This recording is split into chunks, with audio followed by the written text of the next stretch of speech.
চুয়াডাঙ্গার জীবননগর থেকে অপহৃত ৫ জনকে উদ্ধার করেছে পুলিশ। অভিযানে অংশ নেয় DB cyber crime investigation cell এবং পুলিশের বিশেষ দল। বুধবার সকালে যশোরের ঝিকরগাছা উপজেলার কুল্লা গ্রামের এক নির্জন খামারবাড়ি থেকে উদ্ধার করা হয় অপহৃতদের।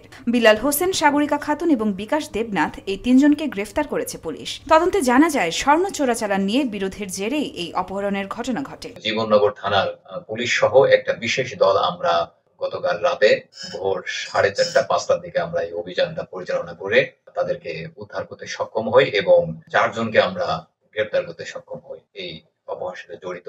পরবর্তীতে আমরা তদন্ত করে আমরা এই বিষয়টা যে বিষয়টা ঘটেছে, চোরাচালানের যে বিষয়টা এসেছে, এ সহ আরো কি কি বিষয় আছে আমরা বিস্তারিত অনুসন্ধান করে বের করে তার বিরুদ্ধে ব্যবস্থা আমরা গ্রহণ করব। গত ১২ অক্টোবর বগার মাঠের ভেতর দিয়ে যাওয়ার সময় পাচার হওয়া ৫০টি স্বর্ণের বার হারিয়ে যায়। এরপরই স্বর্ণের মালিক পক্ষ প্রতিশোধ নিতে গিয়ে ৫ জনকে অপহরণ করে ওই খামারবাড়িতে আটকে রাখে। অপহৃতদের ওপর চালানো হয় অমানসিক নির্যাতন, এমনকি শফিকুল ইসলামের ৪টি আঙ্গুলি কেটে ফেলা হয়। পুলিশের দ্রুত অভিযানে অবশেষে মুক্তি মেলে ৫ জনের। তবে খামারবাড়ির মালিক রেজাউল ইসলাম এবং তার সহযোগী গাফফার এখনও পলাতক। পুলিশ জানায়, এই ঘটনার মূল কারণ স্বর্ণ চোরাচালান সংঘবদ্ধ চক্রের অভ্যন্তরীণ দ্বন্দ্ব।